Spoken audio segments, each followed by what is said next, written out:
Hemos revisado lo que es motilidad del tracto gastrointestinal y la actividad nerviosa, ¿no? Deben recordar que existe un sistema nervioso central que es como que el que controla las cosas gruesas y aparatosas en el tracto gastrointestinal, ¿no?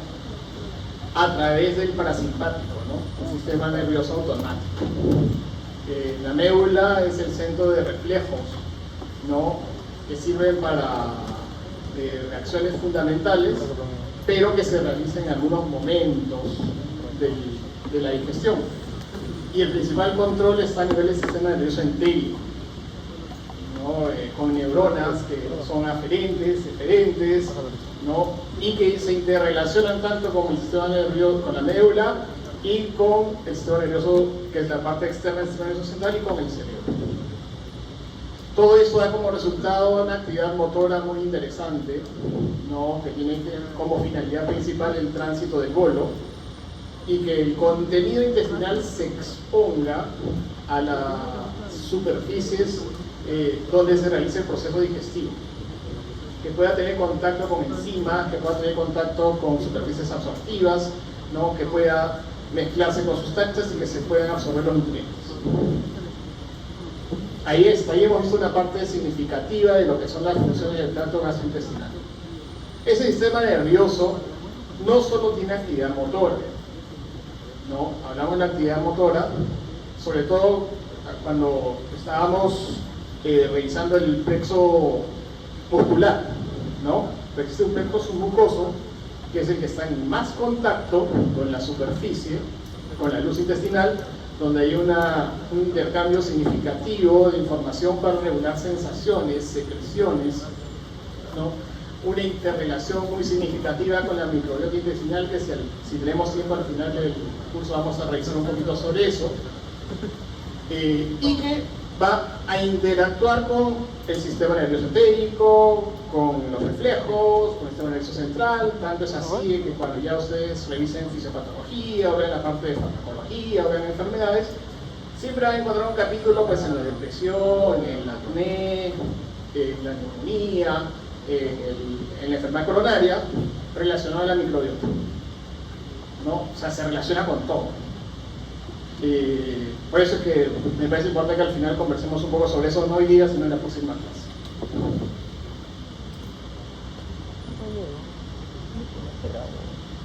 Hoy día vamos a revisar lo que son las secreciones. Tanto la secreción de saliva, la secreción gástrica, la biliar, la pancreática, ver el proceso digestivo de los nutrientes en la luz intestinal y un poco sobre la absorción de agua en el colon.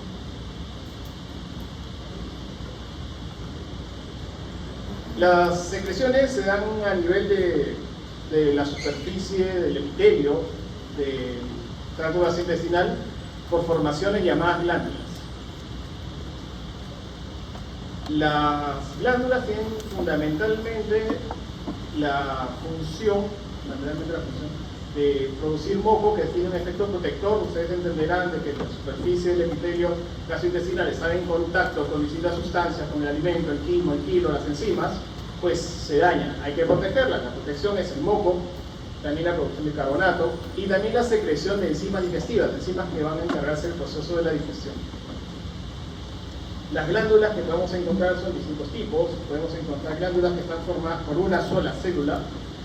Esas son las glándulas, las células productoras de moco, las productoras de mucina. Esta mucina va a cambiar de calidad y de componente glicogénico a lo largo del tracto gastrointestinal.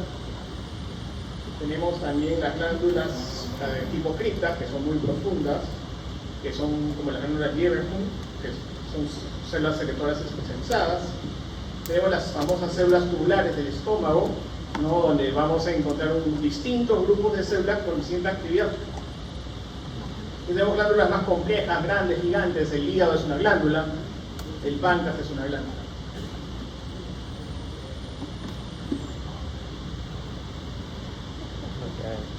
Esta secreción la vamos a encontrar a nivel de distintas glándulas, como las glándulas salivares. También vamos a encontrar en la misma pared del tubo digestivo. también la vamos a encontrar en la mucosa del intestino. El principal componente de las secreciones, como ustedes entenderán, es el fluido, sobre todo es agua y electrolitos. Los electrolitos tienen un rol importante porque van a generar gradientes para el tránsito de la secreción y la absorción de nutrientes. Las proteínas, que son fabricadas en las células especializadas, van a encargarse fundamentalmente del proceso digestivo y también se van a liberar sustancias humorales, hormonas, subpéptidos que sirven para regular la actividad de la secreción. Hay diferentes señales que van a estimular la producción de secreción, ¿no? Pueden ser estímulos químicos, tipo ácido, tipo la casexina, ¿no? Estímulos osmóticos, las gradientes, estímulos mecánicos o las secreciones de péptidos o señales hormonales. Los componentes extras que pueda tener una secreción, como puede ser la secreción biliar, que tiene colesterol, que tiene ácidos biliares, ¿no? O la secreción pancreática, que es rica en bicarbonato, ¿no? Son propios de la región donde van a tener su efecto.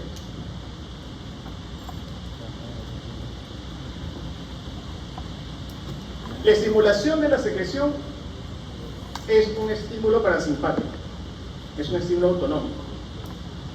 Entonces, ¿cuál es el neurotransmisor involucrado?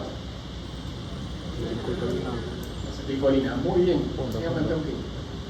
Terminamos la clase. También tiene un estímulo simpático, pero el estímulo simpático es generalmente para aumentar la secreción. Si ustedes se ponen a pensar en cómo es un intestino, si han tenido la oportunidad de ver un intestino en un mamífero vivo, siempre está brillante, siempre tiene secreción, o sea, la secreción nunca se detiene. Entonces lo que tenemos es o mucha o poquita secreción, por eso es que no hay el efecto negativo de que no hay secreción, ¿no? Eso pasa al menos en la mayoría de partes del tracto gastrointestinal. Entonces, si yo tengo un estímulo simpático aislado, lo que voy a tener es básicamente aumento de la secreción. Si es que tengo mucha secreción y a eso le agrego el estímulo simpático, si tengo mucho estímulo parasimpático y a eso le agrego el estímulo simpático, sí tengo un efecto de disminución. ¿Cómo se da esta regulación? Casi en todas las glándulas esta regulación es por vasodilatación o vasoconstricción. Y lo van a entender cuando conversemos de cómo se fabrica la secreción. Esta es una célula que puede ser cualquier célula que produce alguna sustancia que se va a secretar. Esta relación es importante, la relación con el capilar sanguíneo, ¿no? Y acá está la célula. De aquí del capilar es que la célula toma los sustratos para fabricar las secreciones que necesita. O sea, necesita agua, necesita el carbonato, sodio, potasio, lo va a sacar. ¿No? Y fundamentalmente eso va a venir de los nutrientes.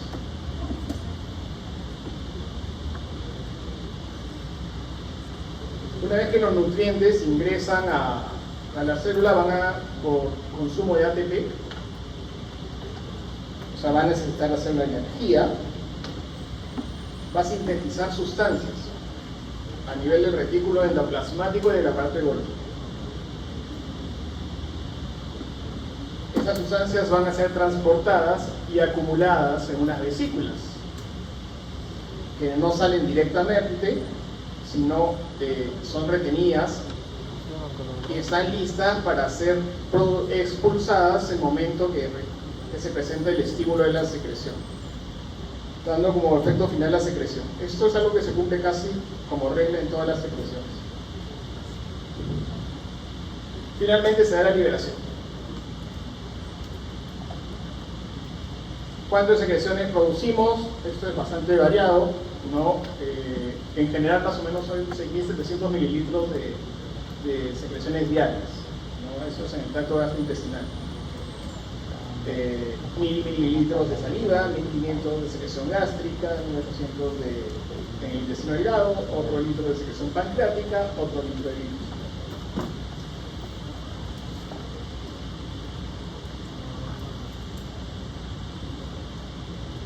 rol importante es también el de mantener el pH de estas secreciones. La mayoría de secreciones van a estar a pH neutro o rondando el pH neutro. La saliva 6,7, el páncreas que tiene bicarbonato es un poco más alcalino, la bilis 7,8, la secreción intestinal 7,5. El único lugar donde ustedes van a encontrar un pH disminuido es en el estómago.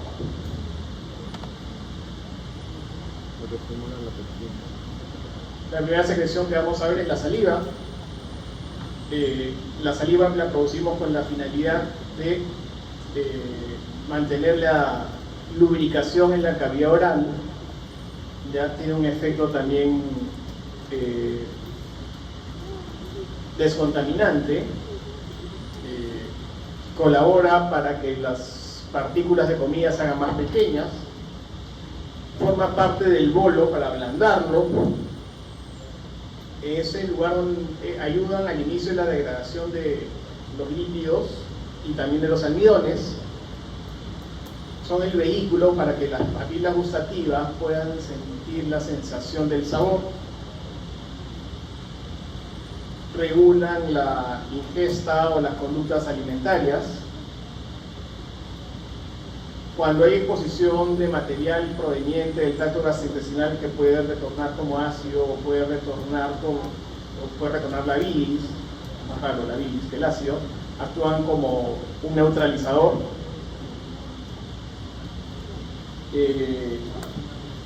Y también actúan estimulando posteriormente el proceso de la digestión.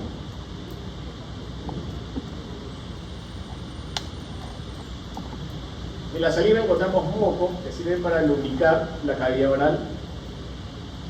Dentro de la función de la protección están las enzimas, hay lisocimas y hay lactoferrina. El hierro va a ser quelado para que pueda ser posteriormente, para que no resulte tan tóxico para el ser humano.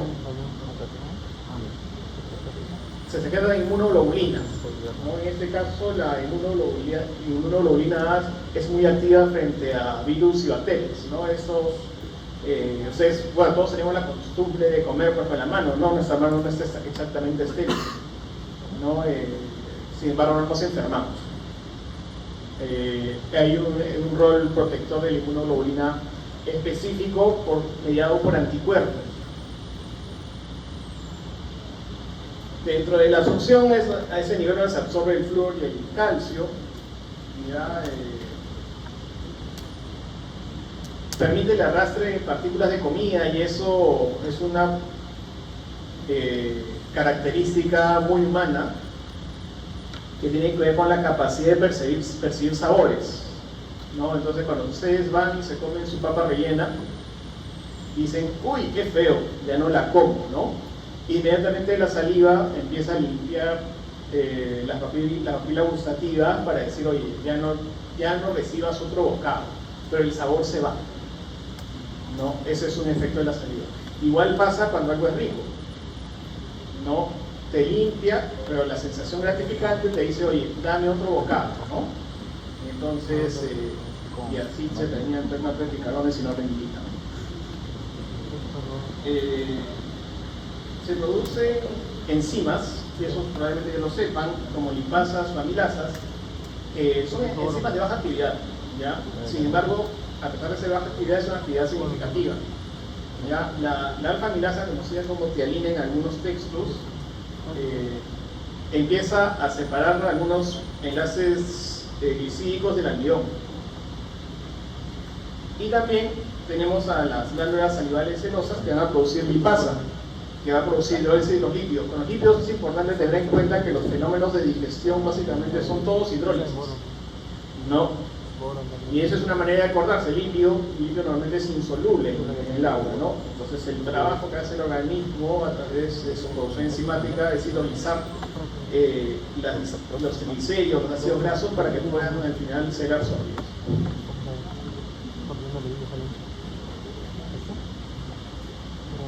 ¿Dónde se produce la saliva? En las glándulas salivales, acuérdense de la anatomía, cabeza, ¿no? Tenemos 3 pares de glándulas salivales, las parótidas, las submandibulares, las sublinguales. Cada una tiene tres tipos de glándulas, hay tres tipos de glándulas dependiendo de la secreción. Las parótidas, que representan el 25% de la secreción de saliva, tienen una secreción serosa, una secreción fundamentalmente aguada. Las submandibulares, que representan el 65% de la secreción, tienen una secreción mixta, ¿no? Y las sublinguales, una secreción mucosa. ¿Qué características tiene la saliva? Es una secreción finalmente hiposmolar, que contiene iones de sodio, potasio, carbonato, calcio, magnesio y cloro. Contiene enzimas como la amilasa, la lipasa, mucina, factores de crecimiento. Existen dos fases de la secreción, ¿no? Entonces, para las fases de la secreción hay que tener el enfoque del acino y el enfoque del conducto salival. ¿Ya?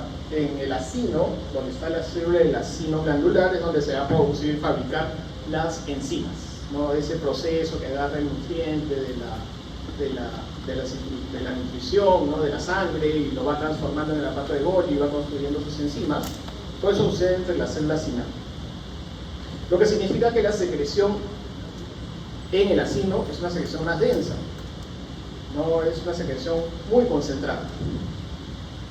En el trayecto a través de los conductos salivales es que la saliva va a ser acondicionada, ¿no? Y a través del intercambio iónico va a empezar a tener más agua, más bicarbonato, para poder tener la consistencia en el momento de la excreción.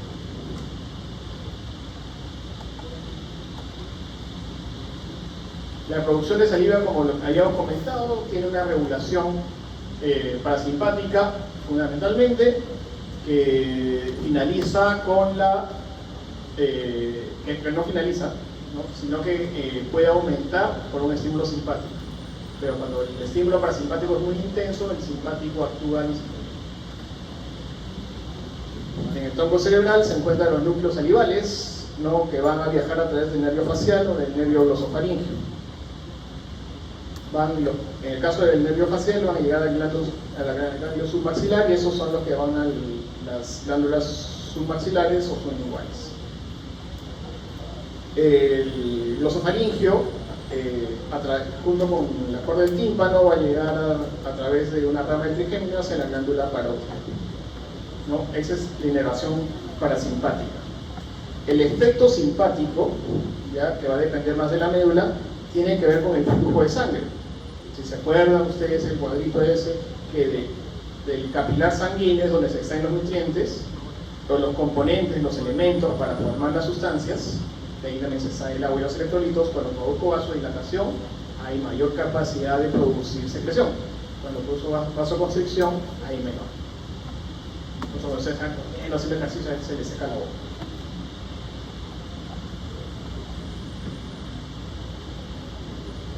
Hay estímulos para aumentar la secreción de saliva, claro que sí, los conocen ustedes, el gusto, el olfato, la presión, ¿no? Las náuseas. Esos son estímulos positivos que van a actuar sobre el núcleo salival, en el núcleo raquídeo, para el estímulo parasimpático. A diferencia de la deshidratación, el miedo, el sueño y la fatiga van a disminuir la secreción de saliva, tiene un efecto inhibitorio. Van a actuar como todo el parasimpático por acetilcolina y finalmente van a tener su efecto por el consumo de AMP y inositol-trifosfato. En el caso del simpático, pues su neurotransmisor va a ser la norepinefrina, va a actuar sobre el NP5.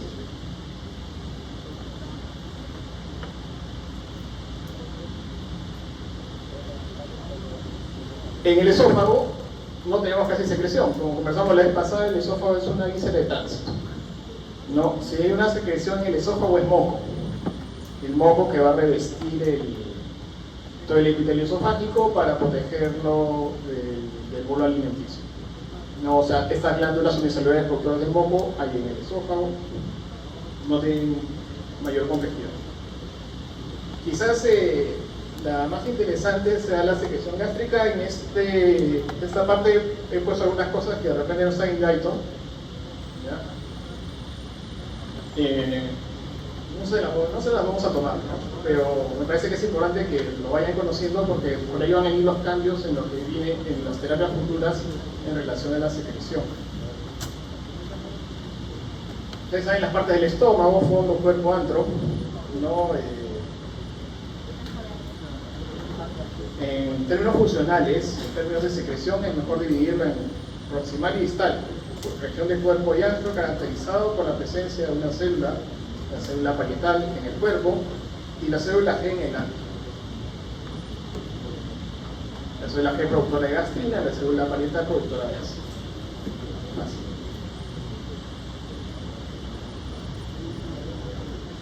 Si queremos usar la división tradicional, donde tenemos acá una región proximal, donde está el esfínter esofágico inferior del cardias, el fondo y el cuerpo, y el antro y el píloro, veremos que la región del esfínter esofágico inferior del cardias, básicamente vamos a tener una función de secreción de moco y bicarbonato.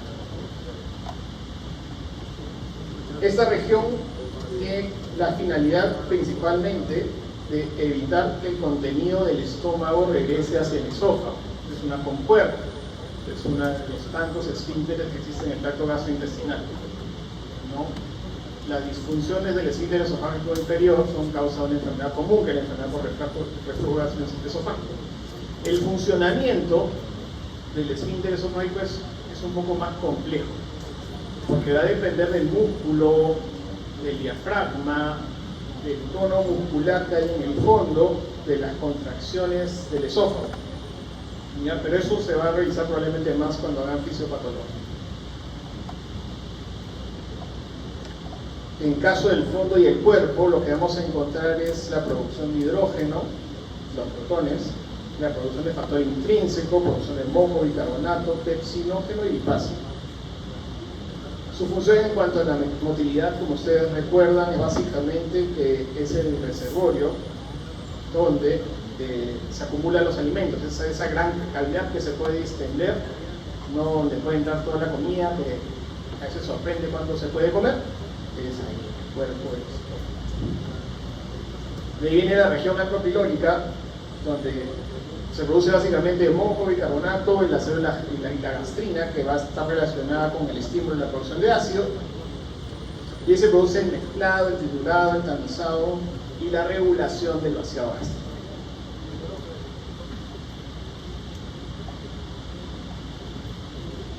Nos acercamos un poco más y vemos las dos glándulas más importantes, la glándula oxíntica, que es la glándula proximal, y la glándula pilórica, que es la glándula que está en el estómago distal. Una característica que ustedes van a encontrar en la mayoría de glándulas es que aquí, a este nivel, bien pegado del epitelio, bien pegado hacia la luz, vamos a encontrar una gran cantidad de células productoras de moco. ¿Ya? Más abajo es que están las células funcionales. Tenemos las células parietales, las células enterocomartín productoras de histamina, las células D productoras de somatostatina, la célula principal productora de pepsinógeno, y en la glándula pilórica tenemos a la célula G productora de gastrina y la célula D productora de somatostatina. Y si queremos dividirlo histológicamente, pues tenemos las partes de la cripta o foviola, el istmo y el cuello, ¿no? Y la base de la glándula.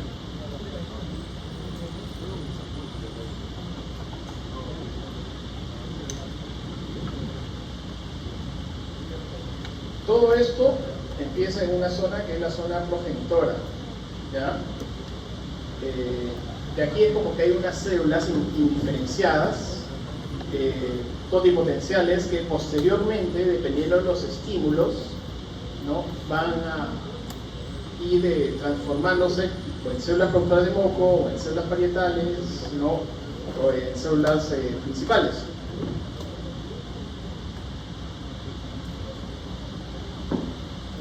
Una de las características que tienen las células productoras de moco, y lo que hace que sean más abundantes, es que viven poco, viven de 5 a 7 días. ¿Ya? En cambio, las células parietales tienen una vida más larga, de 90 a 120 días. Eso es un dato importante, ¿ya? Y este concepto del espacio pluripotencial es significativo porque cuando damos tratamiento con medicamentos como el omeprazol, que todos seguros ustedes han tomado después de la fiesta, bloqueamos de manera irreversible esa bomba de protones, ¿no? O sea, lo que debería ir 90 días, ese día dejó de funcionar. Puede estar ahí, pero no funciona, nunca más, ¿no? Entonces, eso está relacionado a los posibles efectos secundarios del uso crónico o desmedido de estos fármacos. No tiene ese sustento, ¿no? Y lo menciono porque los efectos adversos de los IDP, a ustedes que les gusta ver TikTok, siempre salen, pues no, te va a dar cáncer porque tomas omeprazol. No es tan cierto, ¿no? Y usted va a encontrar bastantes revisiones que dicen lo contrario, ¿ya? Pero en la medida que ustedes lean, como le pasa a muchos médicos, pueden caer en el extremo y decir, no, son súper seguros, pues, no existe, no hay evidencia, hay que usarlo nomás, ¿no? Entonces, el punto medio lo pueden encontrar ustedes recordando esos aspectos.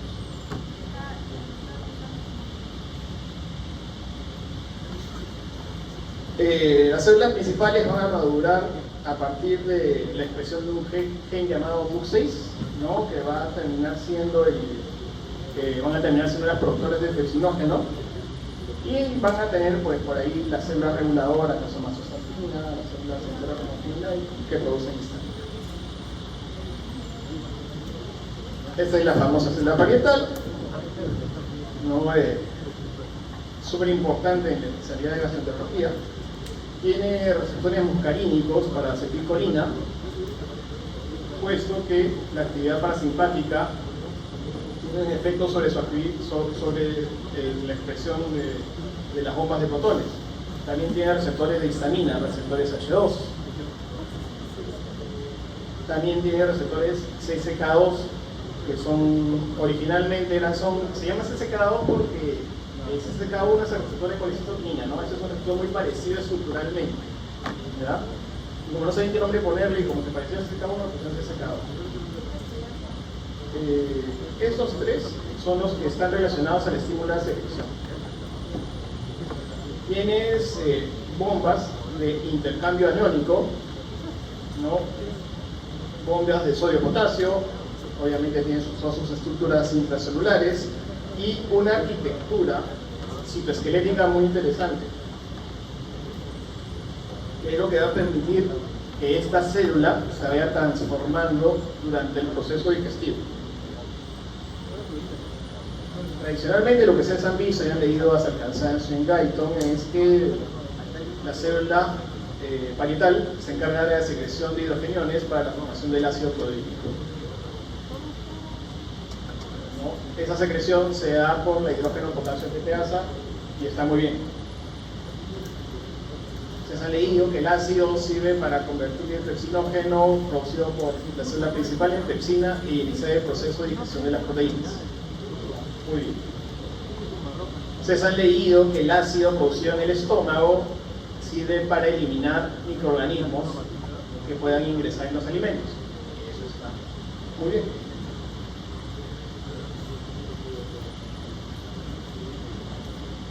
Pero hay un poco más.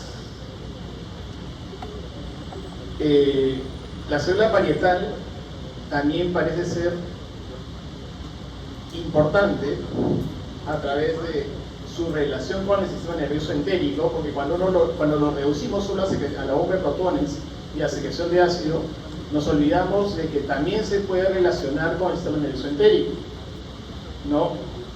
Y esa relación con el sistema nervioso entérico tiene un efecto regulador de lo que les había mostrado de esas células que se diferencian a producir mayor cantidad de moco, mayor cantidad de células principales, otras células parietales, factores de crecimiento, factores de reparación, ¿no?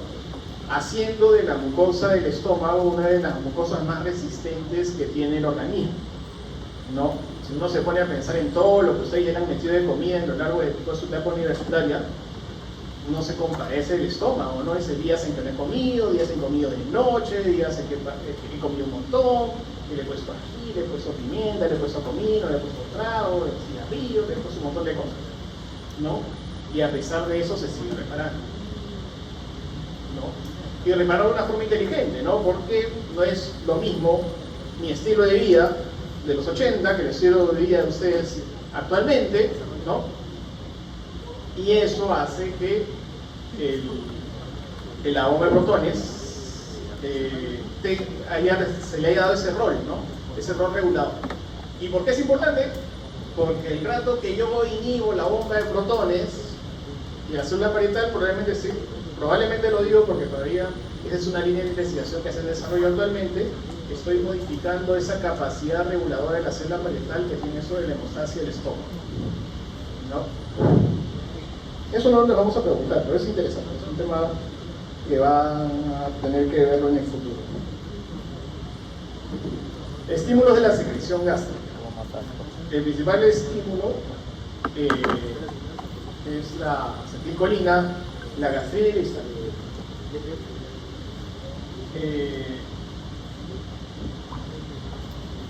Dentro de la que constituye la secreción gástrica, vamos a encontrar fundamentalmente hidrogeniones que lo que van a hacer es generar un pH ácido en el estómago, ¿no? Va a aumentar el sodio cuando disminuye los hidrogeniones. Entonces en la secreción gástrica, producto de la digestión, hay poco sodio. El potasio es mayor que en el plasma y el potasio tiene un rol importante en la regulación de la secreción. Y entre los constituyentes orgánicos tenemos pepsinógeno, que a pH 3 se va a convertir en pepsina, por lo que a este nivel se hace el 20%, a veces un poco menos, 15% de la digestión de las proteínas, y también va a tener impacto de inflamación. Esto es algo de lo que ya les había mostrado, ¿no? La célula parietal con su receptor M3, que es la vía neural de la regulación de la secreción, mediada por acetilcolina, ¿no? Y el flujo de iones calcio. Esta es una regulación neural plenamente, hay una regulación hormonal, ¿no? Tradicionalmente, y eso siempre se decía en la clase de digestivo, se dice, ¿no? Hasta ahora, ¿no? Es una regulación hormonal, una regulación nerviosa y una regulación paracrina, ¿no? La regulación neuronal depende de acetilcolina, la regulación hormonal depende de gastrina, que es un péptido gastrointestinal que se secreta en el células G que se encuentran en el antro gástrico, como vimos en los slides anteriores, que va a ser liberada a la sangre, ¿no? Y va a viajar hacia el receptor CCK2, permitiendo la actividad de la bomba de protones. Y tenemos la regulación mediada por histamina, ¿no? Las células enterocromafin-like están dentro de la glándula ocíntica, ¿no? Al costadito de la célula parietal, o sea, por difusión proximal, ¿no? También estimulan la actividad de la bomba de protones. ¿Cómo que ninguna de las anteriores? Entonces tenemos acá toda su organización, ¿no? Receptor muscarínico, son de histamina, receptor CCK2, actúan sobre cada uno sobre distintos mediadores, en el caso de acetilcolina calcio, histamina N-ciclasa, colicitocinina calcio también, para que la bomba de protones produzca hidrogeniones y se convierta en ácido protónico. El gran inhibidor es la somatostatina.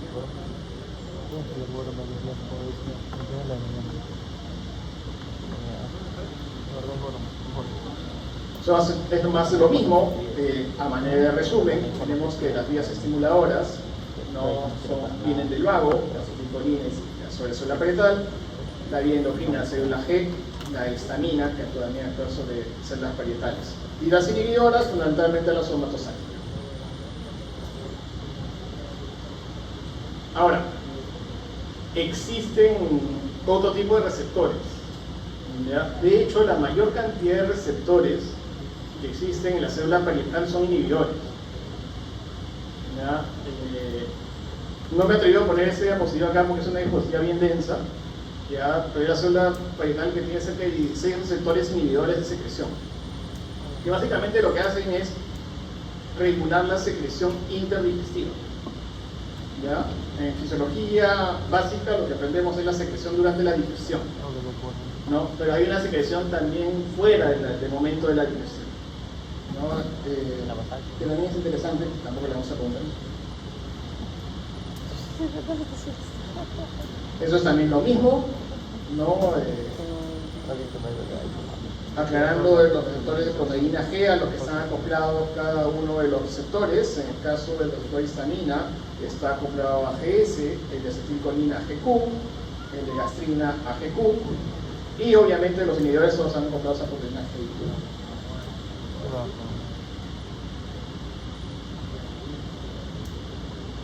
La célula parietal, para secretar ácido, tiene que sufrir una activación. Entonces, tenemos a nuestra célula parietal tranquila y feliz en el proceso interdigestivo, regulado por esos 16 receptores, secretando un poquito ácido, teniendo esta configuración, con un montón de bombitas de protones aquí dando vueltas dentro de la célula. No están desorganizadas, están organizadas, hay como citoesqueletos que son como las carpetas de acá que hacen que estén en un lugar y no estén todos dispersos. ¿Ya? Es como que están listas para estar en acción, pero están en el interior. Esto es una célula parietal activada, ¿no? Ese citoesqueleto hizo que las células parietales transformen la configuración celular a una célula con canalículos, que son estos callejoncitos, ¿no? Secretores, donde la célula parietal se va a exponer hacia la luz para producir el ácido.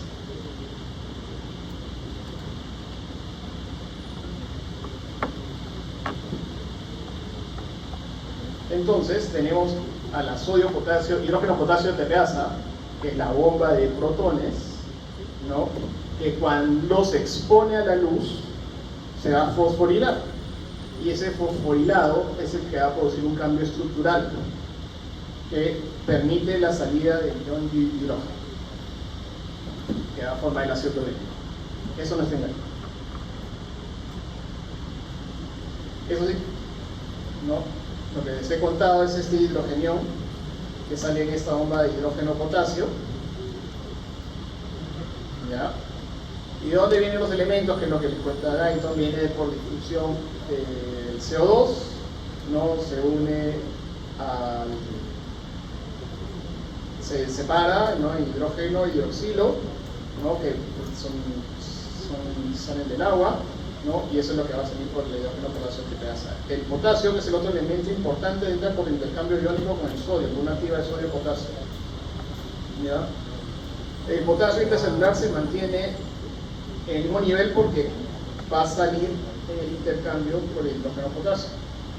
El cloro se va a difundir junto con el sodio, en intercambio con el sodio, y el agua va a salir por otros, ¿no? Todo esto va a constituir el ácido clorhídrico en la luz intestinal con reabsorción de bicarbonato.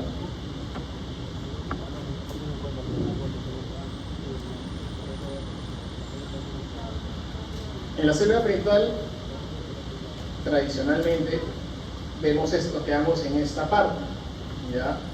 En que sale hidrógeno y que entra potasio, ¿ya?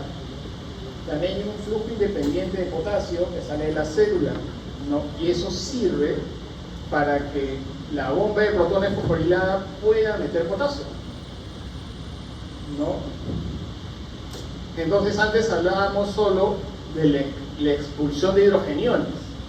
Ahora ya se considera importante el rol del potasio como el elemento que tiene que captar la bomba para hacer el intercambio. Esos canales tienen nombres propios, que no se lo vamos a preguntar, ¿ya? Pero sí es importante que sepan el rol del potasio en el intercambio con hidrogeniones para la formación del ácido clorhídrico. Entonces, la célula parietal va a tener distintos estados: un estado de reposo, un estado secretor, un estado cuando termina la secreción y un estado de reinicio, ¿no? Lo que les decía, aquí está la célula parietal con sus vesiculitas ordenaditas a nivel de citoesqueleto. Y ya cuando se Cuando se produce el estímulo de la secreción, se forman estos canalículos secretores y es donde las bombitas se van a unir para secretar ácido clorhídrico.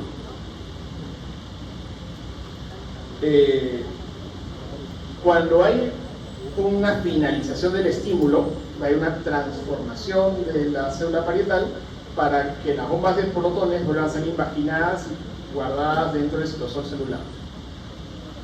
Y nuevamente va a volver a su estado inicial, ¿no? Eso es un flujo constante. Como hay unos invasores farmacológicos por acá, cuando nosotros bloqueamos la bomba de protones, se hace de manera irreversible. Y estas bombas ya no vuelven a funcionar.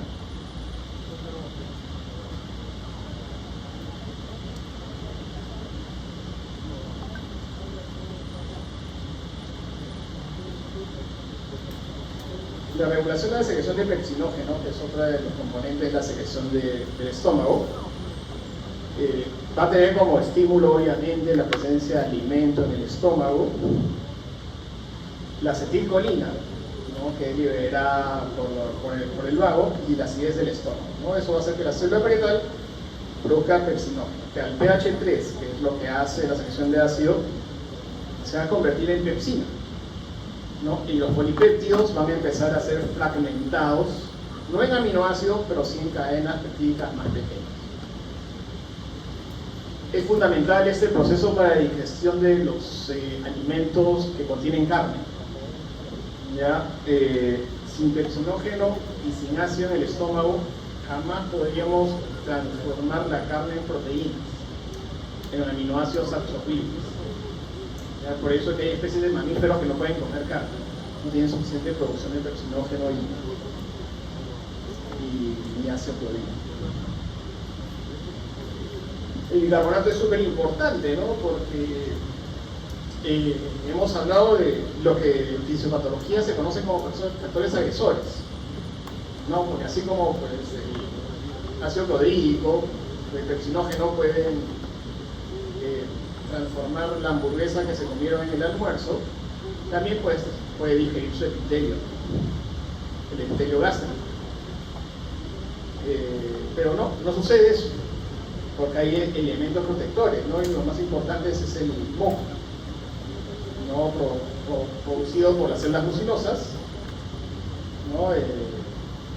Son tetrámeros, ¿no? Que lo que van a hacer es evitar la lisis proteica del epitelio producto de la liberación de la persina y el ácido.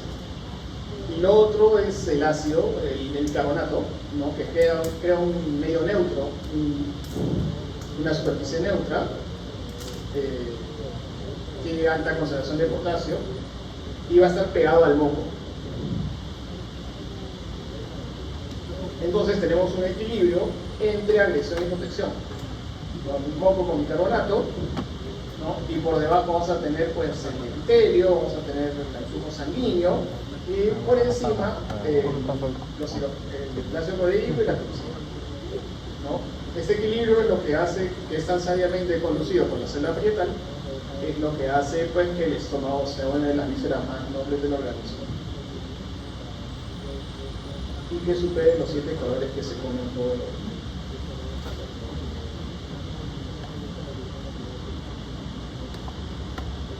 Esto vendría a ser más o menos la capa de moco, ¿no? Y acá tienen el pH 2 o 3 del ácido del estómago, el moco, el bicarbonato y debajo el epitelio, ¿no? Y en el epitelio que se va produciendo el moco.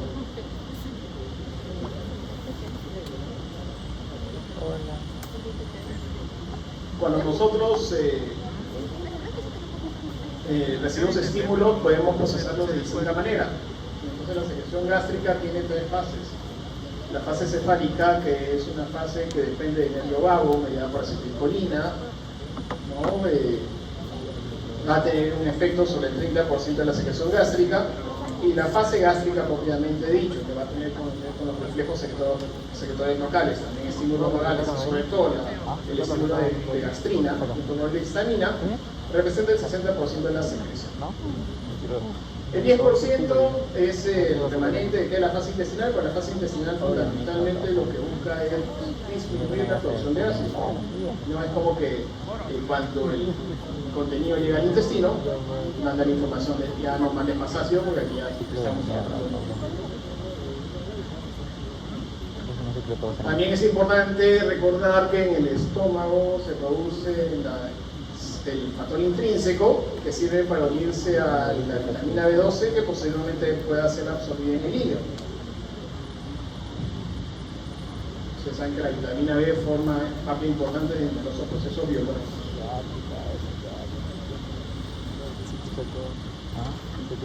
Tenemos el vaciamiento gástrico. El vaciamiento gástrico no he dicho nombre.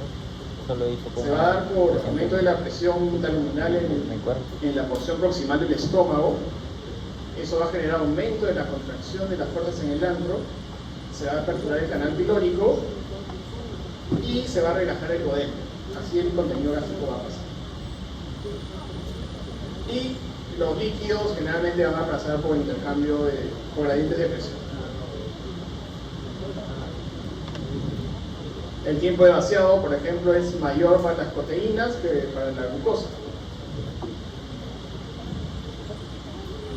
La velocidad de vaciamiento gástrico va a depender de la composición química y física del quimo, de lo que esté formado, el tipo de nutrientes, la cantidad de ácido y los moléculas. Eso va a ser regulado por diferencias morales. Va a haber al final pueden disminuir la fuerza de las contracciones, contraer el píloro, retardando el vaciamiento, ¿no? Disminuyendo la motilidad gástrica, o también por efecto de la colecistoquinina, el vaciado gástrico, la relajación de los filtros de Oddi y la contracción de la vesícula biliar. Otra secreción es la secreción pancreática.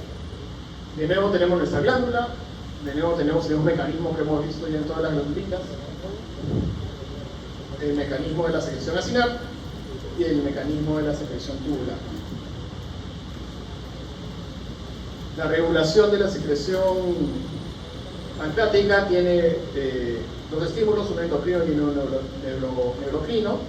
Tienes con el estímulo neurocrino a la colecistoquinina y la secretina a nivel del ácido pancreático y la secretina a nivel del conducto. Del neurocrino va a depender de la acetilcolina, del péptido intestinal vasoactivo, la sustancia P a nivel acinar y a nivel del conducto de acetilcolina. Importante recordar esa diferenciación.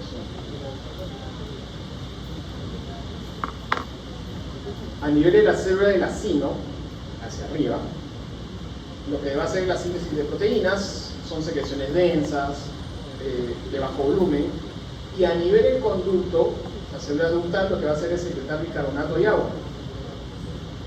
¿Ya? Esta fracción acinar va a estar formada por amilasa, lipasa, proteasas, y la fracción inorgánica, que depende más de la secreción ductal, va a tener agua, sodio, bicarbonato, cloro, potasio.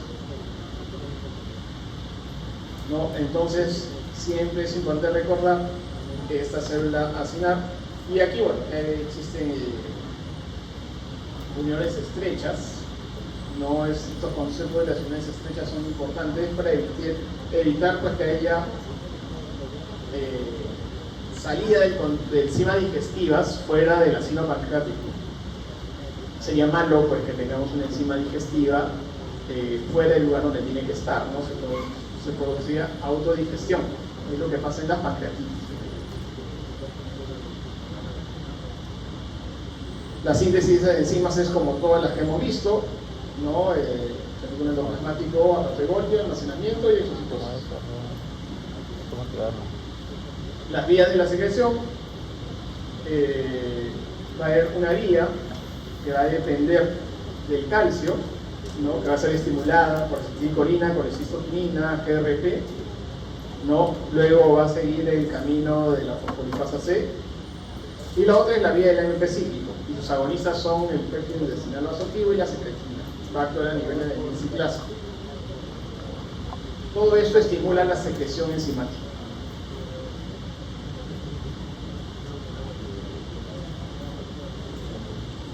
Entonces, de nuevo tenemos nuestro acino pancreático, ¿no? Donde vamos a tener secreción de sustancias imógenas, ¿no? Y en el conducto secretor vamos a tener sobre todo bicarbonato y agua.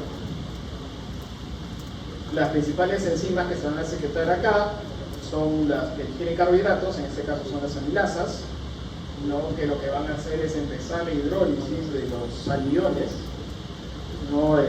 Haciendo que las enlaces glucosídicos empiecen a partir, ¿no? De tal manera que lleguen al borde del cepillo del intestino, de la superficie absortiva, no lleguen cadenas tan grandotas de almidones. Las lipasas van a continuar la hidrólisis que había empezado con la saliva, la hidrólisis de los triglicéridos para convertirlos en ácidos grasos, en glicerol, ¿no? Y las proteasas van a actuar sobre todo para convertir las cadenas de peptídicas en aminoácidos.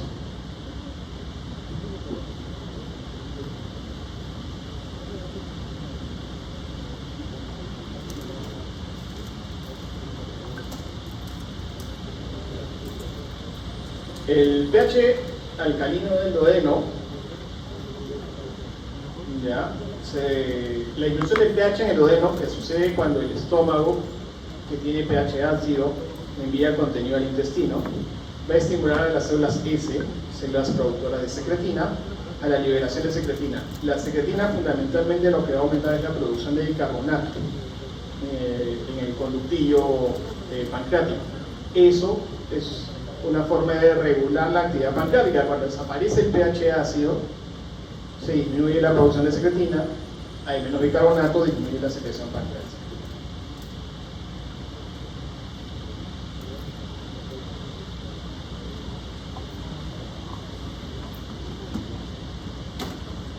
Tenemos, por ejemplo, la secretina y el péptido desenlace activo actúan a nivel del NP cíclico, fosforilando las proteínas, ¿no? Que van a estructurar los gránulos imógenos, produciendo su exocitosis a través de los conductillos. Esto, cuando es estimulado por acetilcolina, por estoquinina o GRP, va a ser mediado a través de calcio. Acuérdense esos receptores.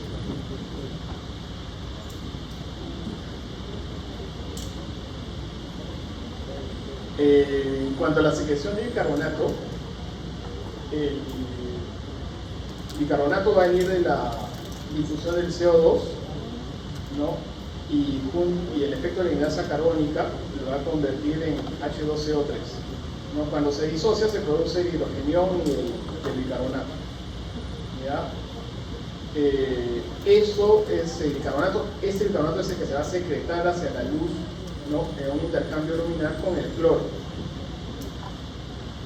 Los hidrogeniones van a regresar hacia el torrente sanguíneo en un intercambio con sodio. Esto cuando se altera, ¿no? Cuando no funciona este canal, puede impedir el flujo de bicarbonato y disminuir la secreción biliar. Hay una enfermedad congénita muy famosa que siempre toman en los exámenes de admisión del centro médico, que es sobre la fibrosis quística. Este es el mecanismo de la fibrosis quística, una mutación genética en el transportador.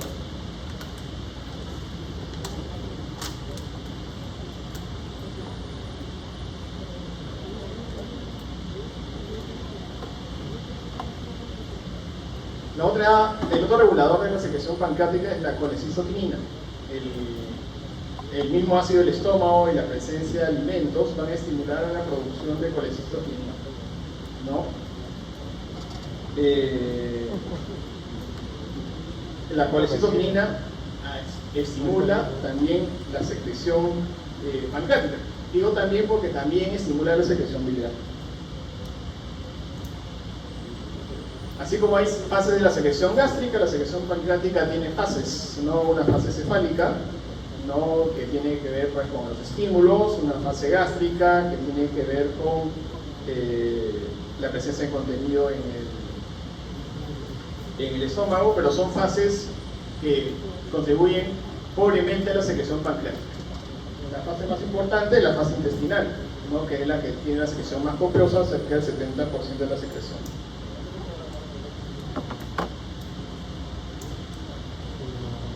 Eso es lo que les había comentado, el estímulo de la secreción, el ácido fundamentalmente sobre las células S y los nutrientes sobre las células C. Las células S lo que van a producir es secretina, las células C lo que van a producir es colecistoquina.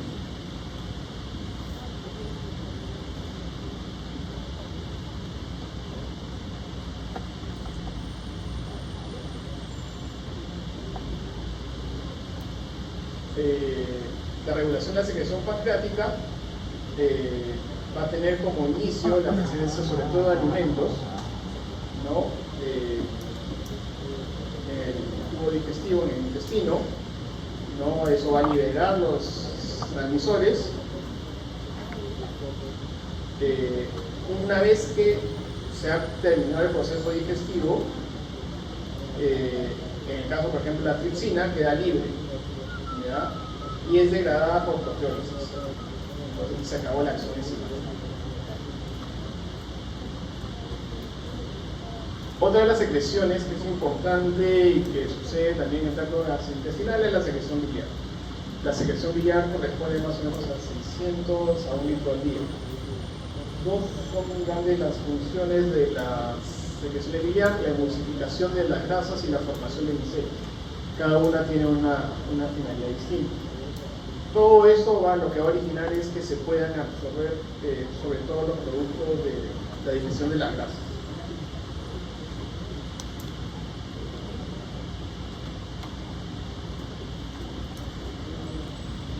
La bilis es formada en los hepatocitos, estas celulitas que están en el hígado, ¿no?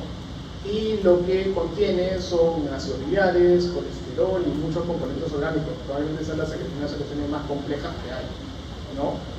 Siempre con este gráfico, porque es bastante representativo de todo lo que es la fisiología del hígado, ¿ya? Porque los sustratos que va a usar el hepatocito para formar la bilis van a llegar a través de la sangre, fundamentalmente sangre portal, ¿no? Más que arterial, ¿no? Eso se va a difundir a través de unos conductos llamados sinusoides hepáticos, ¿no? Tienen que atravesar una barrera de protección, ¿no? Endotelial, ¿no? Y a nivel del espacio de IC van a suceder grandes transformaciones antes de tener contacto con el hepatocito. Después el hepatocito pues va a fabricar su bilis y la va a sacar a través de conductillos biliares, esto es ruta de salida, a formar el conducto biliar.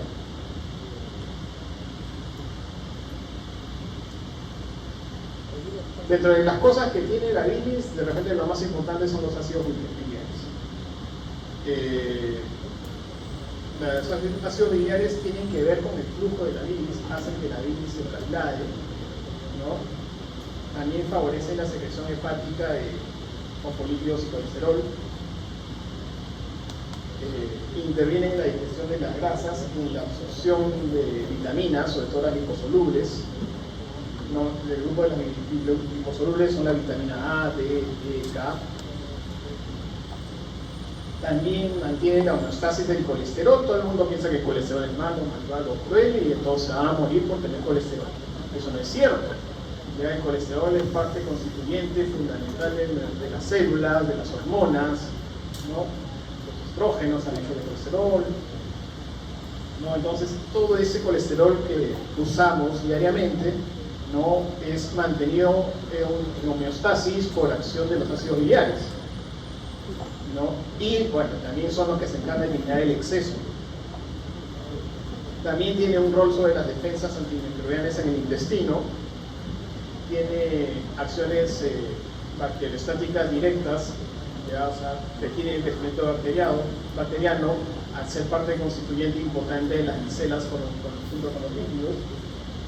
También promueve el crecimiento de anticuerpos contra bacterias y favorecen el desarrollo de la barrera mucosa del intestino. Los ácidos biliares son sustrato, alimento o medio para que microorganismos beneficiosos de microbiota intestinal sanen y se desarrollen. también regula la circulación interhepática a través de una señal como una señal hormonal, ¿no? Para aumentar o retardar la circulación interhepática. Y también van a regular el metabolismo en el hígado, en el intestino, en las grasas, la glucosa, es decir, hace un montón de cosas.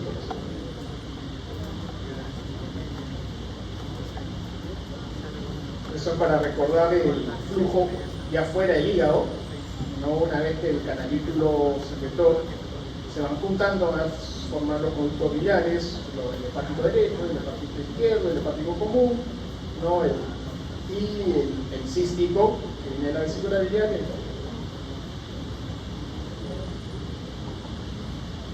Uno de los estímulos para favorecer la secreción biliar es la secretina. La estimulación vagal también produce contracciones de la vesícula biliar, pero son contracciones bastante modestas. Quizás la mayor secreción de bilis viene de la vesícula, ¿no? Es donde se almacena. Y el principal estímulo para la actividad de la vesícula biliar es la colecistoquina. Es importante decir que la vesícula biliar almacena 30-60 mililitros de bilis como capacidad máxima, ¿no? Eso significa de que esos 600-700 mililitros que producimos en 24 horas se reducen significativamente dentro de la vesícula biliar. En 12 horas son 450 mililitros. Dentro de la vesícula se empieza a reabsorber agua, sodio y cloro, ¿no? Entonces, eso hace que se reduzca a 60 mililitros. Lo que aumenta y le da más densidad al contenido de la vesícula son las sales biliares, el colesterol, la lecitina y la bilirrubina. ¿Ya? Entonces, este flujo de la bilis, ¿no? Desde el hígado, ¿no? Cuando se fabrica en el hepatocito, es una bilis muy fluida, de diferencia del producto acinar, ¿no? Y abundante, y se vuelve densa dentro de la vesícula biliar, ¿no? Cuando esto falla, cuando la vesícula pierde su capacidad de concentrar la bilis, mantenerla densa, es que se producen los cálculos, ¿no? Y los cálculos son del contenido forme que tiene la bilis, ¿no? De colesterol y de pigmentos biliares.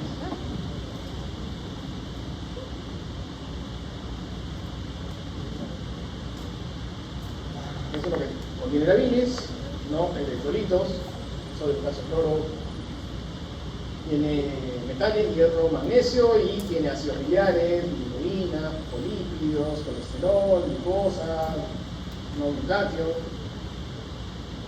Acá están las diferencias entre la bilis hepática y en la vesícula biliar. Lo que encontramos es que tiene sobre todo ácidos biliares y polípidos, un poco de colesterol. Pero, por ejemplo, cuando está en la vía biliar, la vesícula biliar le provee unos ácidos, que son los ácidos cólicos y que no son oxicólicos, que le permiten al contenido biliar mantenerse fluido, a pesar de ser denso. Esto se pierde en la bilis cuando ya está en la materia fecal, porque ya fue la circulación enteropática y fue absorbida. La circulación enteropática es ese proceso por el cual la bilis producida en el hepatocito no va a ser reabsorbida. Ya al menos el 95% de la bilis se reabsorbe, no puede ser, ¿no? Y se recapturan casi todos los ácidos biliares. Puede ser que algo se filtre, pasa de la sangre al circuito portal, y del circuito portal al hígado, y puede ser que una parte fluya hacia el territorio sistémico pasando por el riñón. ¿Ya? Eso puede el riñón excretarlo, esas cantidades pequeñas. Cuando no puede excretarlo, empieza a presentarse en la orina, ¿no? Entonces uno puede encontrar pigmentos biliares en la orina, ¿no? O pueden encontrar cambios de colocación en orden.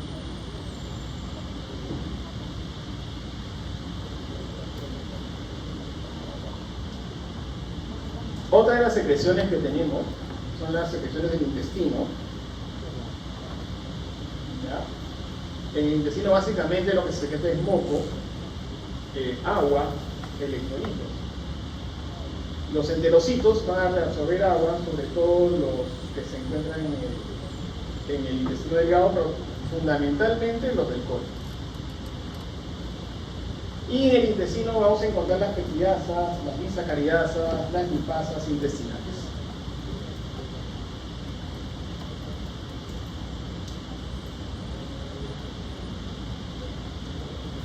Para la absorción intestinal es importante recordar de que no es un proceso estático, es un proceso dinámico y que requiere gradientes electroquímicos para que se produzca, ¿no? Para que el sodio entre o a la acción de una bomba, ¿no? Generalmente lo que vamos a encontrar sobre todo son gradientes.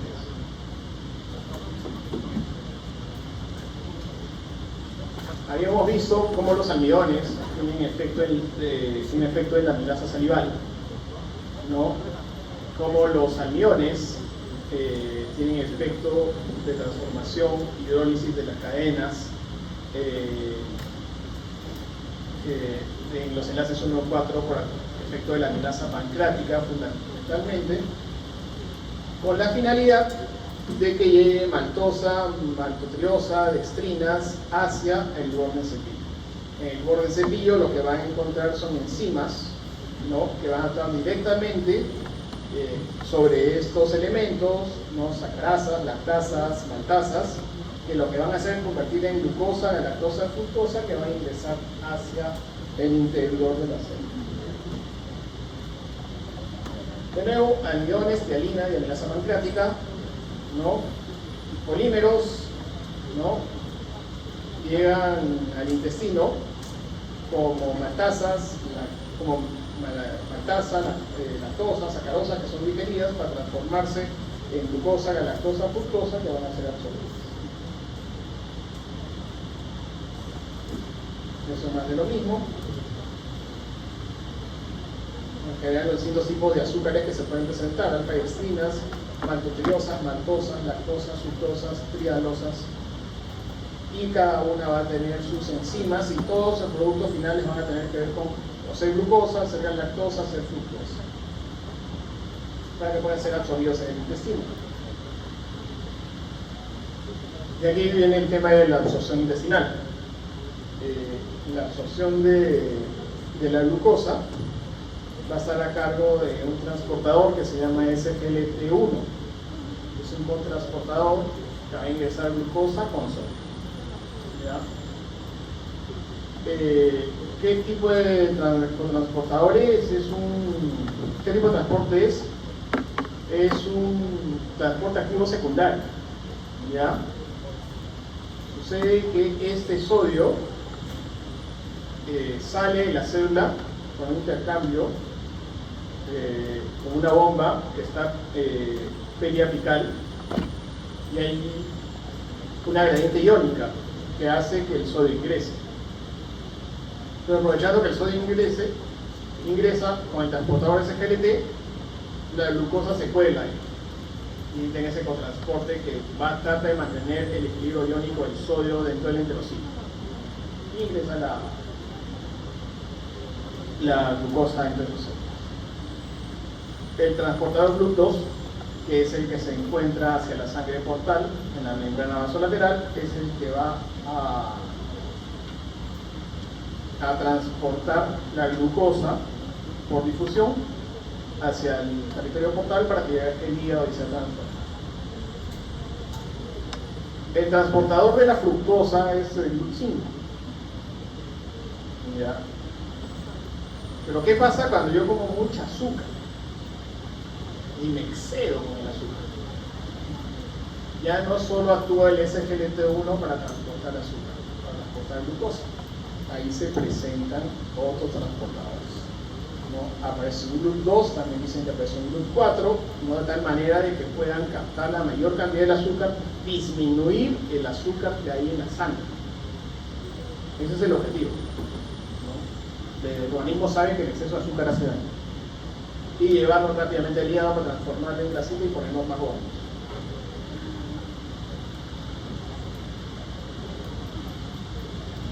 Y aquí es donde yo les hablo sobre unos péptidos llamados incretinos.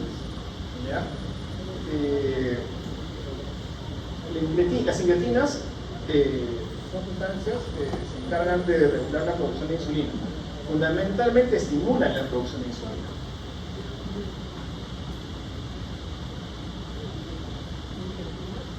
Lo que hacen es que como que le dicen al páncreas, oye, manda insulina porque hay azúcar, hay bastante azúcar, ¿no? Y es tan interesante este fenómeno que, por ejemplo, si yo les pongo a ustedes, o le ponemos a un paciente un bolo de dextrosa del 50% a la avena, no se va a estimular la producción de incretinas y va a tener mucho tiempo el azúcar alto en la sangre.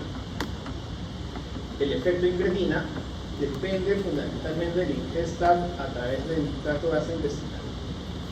¿No? Cuando se descubrieron estas sustancias no sabían el impacto que iban a tener en el siglo XXI. Para entenderlo bien, ¿por qué? O sea, dice lo mismo. Está mal explicado. Británico naval. Esa es la curva de, ¿cómo voy a hacer aquí? del efecto incretina, ¿no? O sea, la insulina, cuando yo la administro por vía venosa, no estimula tanto la producción de insulina que cuando yo estimulo por vía oral.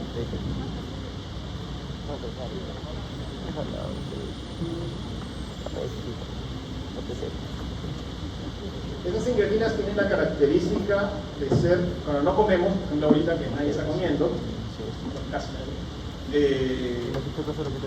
de ser bajas, casi no hay. Y casi inmediatamente, 5 a 10 minutos después de haber ingerido un alimento, se empiezan a producir. Su tiempo de vida media es súper corto, más o menos un par de minutos para el GLP-1 y 5 a 7 minutos para el GIP. GLP-1 es péptido liberador de glucagón, GIP es péptido intestinal gástrico. Entonces, si ustedes siguen comiendo, se sigue estimulando la producción de incretinas, ¿no? Y la finalidad de la incretina es hacer que se produzca insulina, que lo que hace es abrir estas compuertas que hemos visto del SGLT1 para que el azúcar entre más rápidamente, ¿no? al interior del enterocito y viaje hacia el hígado. Dejan de comer, se cierran.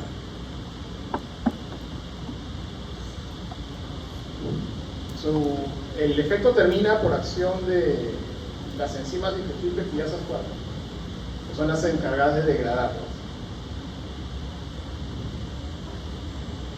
En el caso del GIP, que es producido en el duodeno y en el yeyuno proximal, o sea, en la primera parte del intestino, por las células K.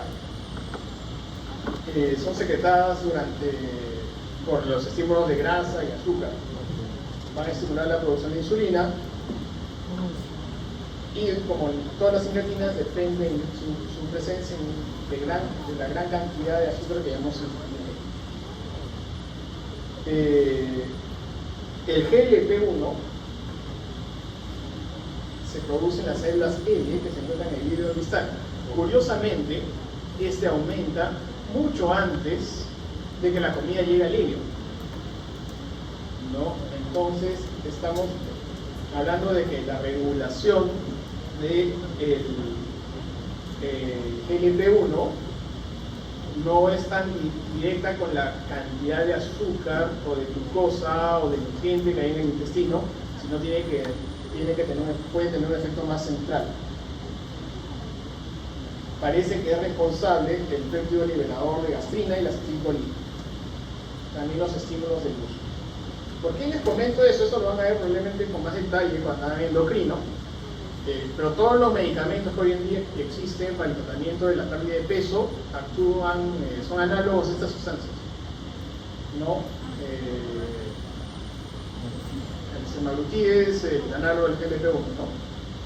Y el tirzepatide es el análogo de GLP-1 nativo, ¿no? Entonces eso lo van a ver de todas maneras, ¿no? La diferencia es que los análogos sintéticos son resistentes a las peptidasas, entonces no los eliminas tan rápido como el fisiológico.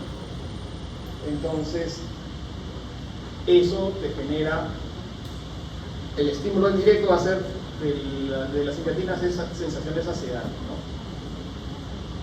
Y mayor liberación de insulina. Biológicamente lo que producen las incretinas es aumento del tiempo de vida de las células beta, inhibe la secreción de glucagón, inhibe el vaciamiento gástrico, la sensación de llenura e inhibe la apetito. El GIP además incrementa la lipólisis.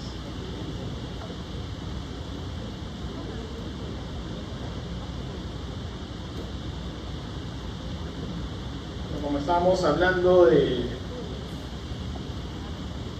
absorción de carbohidratos, el déficit en la absorción de carbohidratos lo que nos lleva son a enfermedades congénitas, no como la deficiencia congénitas enzimáticas, pueden ser sacarasa, pedalasa, ¿no? Se van a presentar con problemas nutricionales, ¿no? La más famosa es el síndrome de Fanconi-Bickel, ¿no? Que es la pérdida de la función del glucosa.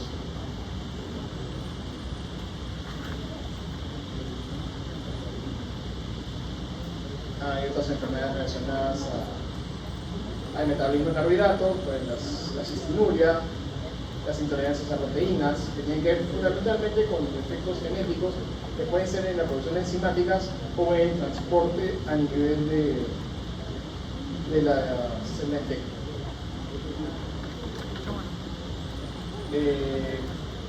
Sobre las proteínas y su absorción, ya hemos mencionado el rol de la pepsina a nivel del estómago.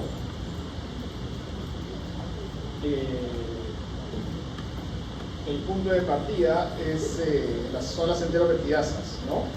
Que van a convertir el tripsinógeno en tripsina.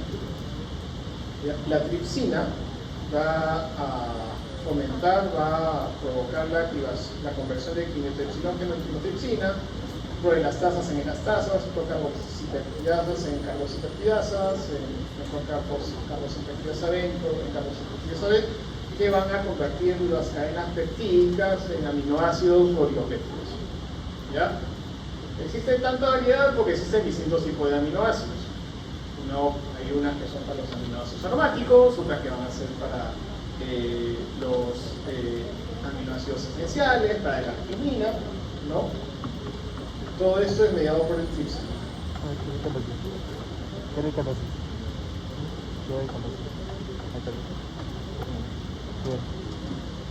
El intestino puede absorber cadenas cortas, no es necesariamente que sean aminoácidos, puede absorber péptidos o tripéptidos a través de una proteína transportadora.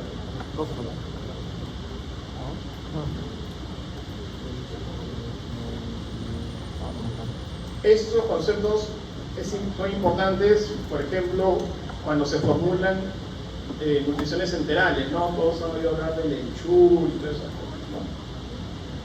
No es lo mismo que yo te dé un lomo saltado licuado, ¿no? Que lo convierte en una lechecita de repente, bien balanceado, a que yo te dé un nutriente polimérico donde ya me salté el proceso de digestión de la bilis y las proteínas. ¿Qué es lo que, por ejemplo, yo busco hacer cuando tengo un paciente que tiene insuficiencia pancreática, tiene una pancreatitis y que no produce enzimas, o que yo no quiero que produzca enzimas porque le he hecho una gran cirugía, ¿no?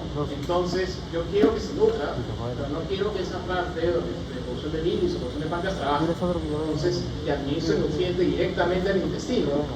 No tengo que administrarle un nutriente con esas características, no con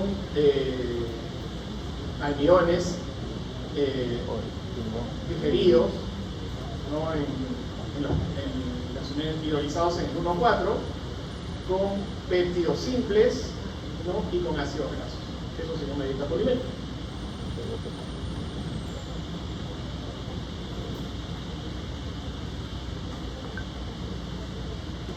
Las enteropetíasas convierten la tripsinógeno en tripsina y la tripsina transforma las enzimas que son las que van a transportarse a través del PEP1, que es el transportador de proteínas, o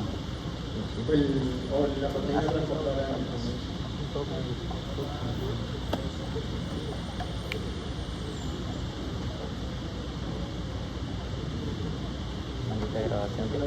Lo mismo, ¿ya?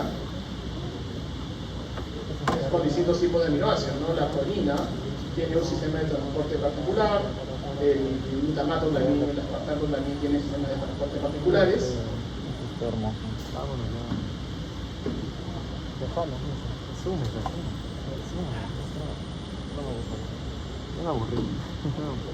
Los aminoácidos neutros van a ir a través de un sistema, los aromáticos a través de otro sistema.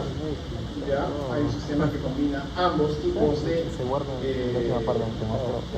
aminoácidos dependiendo de su organización para transportarlos, y tal cual como entran, tal cual como salen hacia el portal para ser transportados hacia el aminoácidos. Se queda por una parte, porque tiene un poco parecido a los gráficos. Cuando hablamos de la secreción biliar, mencionamos que sus dos funciones principales eran la formación de micelas, ¿no? Y la emulsificación de las grasas.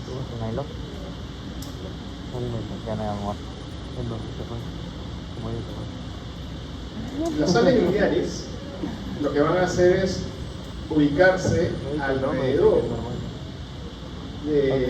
del ácido graso, del cristal de colesterol, ¿no? Para permitir que la acción de las enzimas del tracto gastrointestinal se produzca sobre toda su superficie.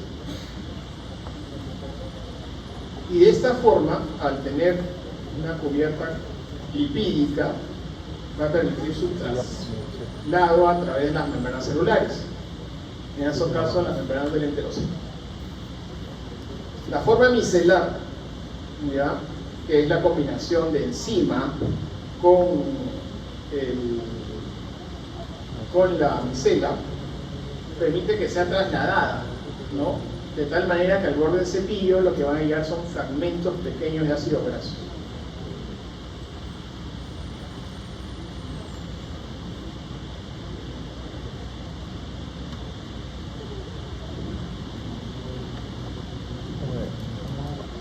Ahora lo que se sabe es que esta difusión que tradicionalmente, como les dice Gaito, que es lo que va a ser válido para el examen, es a través de una difusión pasiva. Se sabe también que ahora existen algunos procesos de endodigestión de grasas específicos, ¿no?, que permiten al intestino seleccionar el tipo de grasa que va a ingresar, ¿no? Eso lo menciono porque es diana terapéutica, ¿no? Entonces cuando el próximo año vean temas de tratamiento de la dislipidemia, le van a decir, oye, pero me dijeron que se resolvía todo en el intestino, existen algunos mecanismos específicos que hacen de que la molécula grasa tenga una velocidad de absorción y eso se puede modificar.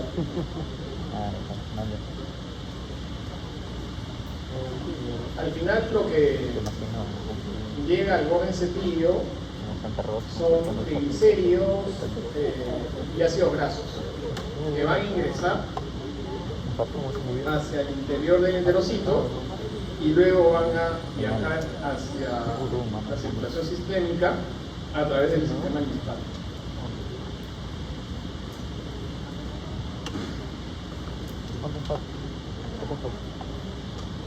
Van a llegar por la micela, ácidos grasos, triglicéridos, van a ser resintetizados en fosfolípidos, este desde colesterol o triglicéridos, ¿no?, formando gotitas de lípidos dentro del retículo endoplasmático liso. Paralelamente, el retículo endoplasmático rugoso va a sintetizar apolipoproteínas que se van a unir a estas gotitas de grasa para formar los kilomicrones. Y los kilomicrones van a viajar a través del aparato de Golgi para ser expulsados hacia por la membrana basal hacia los vasos pilíferos. litros de kilómetro, ¿no? Para viajar generalmente casi todo viaja hacia el líquido. Es el proceso de síntesis de colesterol y fosfolípidos en dos vías. Una vía en los monoglicéridos y otra en la vía del glicerol fosfato. El producto final siempre son triglicéridos, ¿no? Lo que cambia es el producto inicial. Unos son monoglicéridos, ¿no? Que después por acción del acetilcoenzima se va a formar en un triglicérido y de un triglicérido. Y el alfa-glicerofosfato, que por acción del acetilcoenzima se va a convertir en ácido fosfatídico, después de perder el fosfato se va a convertir en un 2-glicérido y después por acción del acetilcoenzima nuevamente en un triglicérido.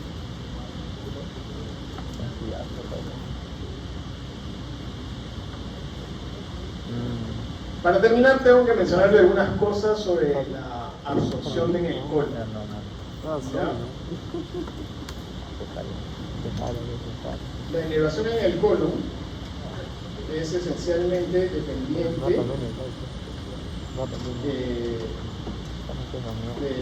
la médula espinal,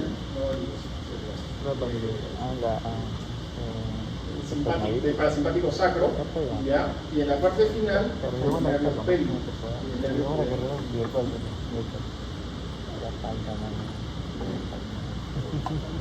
Dentro de una de las funciones que tiene el colon es la formación de las heces. ¿Ya? La formación de las heces se da como producto de la absorción de agua, que sucede fundamentalmente en el colon derecho.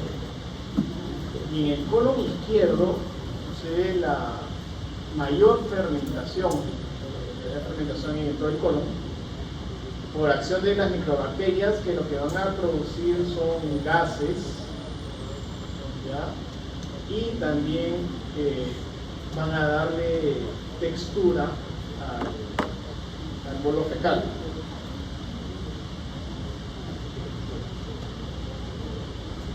En el colon se absorbe casi todo el agua del intestino, ¿no? Cerca de 1500 mililitros en el ciego y 1400 mililitros en el colon distal.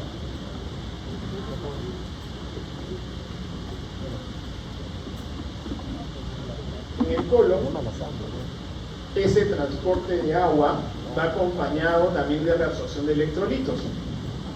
El electrolito que más se reabsorbe es el sodio.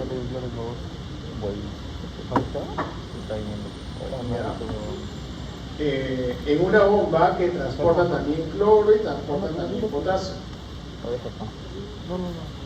Eso que crea un ambiente hiperosmolar dentro del cronocito. Y eso hace que el agua se difunda al interior de la célula y de ahí hay espacio vascular para producir la recaptura de agua, la reabsorción de agua. Por eso es que la dieta con agua para el estreñimiento no funciona, porque el agua siempre se va a reabsorber siguiendo la gradiente de sodio.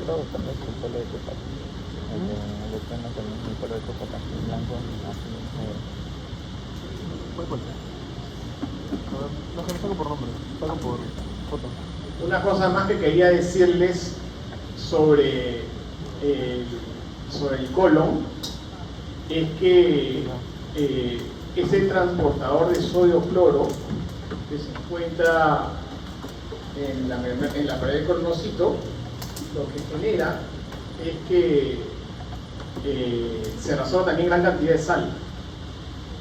¿Ya? Entonces es el punto de mayor absorción de sal y de agua tenemos por segmento en el intestino. En el intestino se absorbe bastante, pero es como que es más largo, ¿no? Pero la mayor capacidad celular absortiva la tiene el colon. ¿Ya? Y también eso está regulado por el microbioma intestinal.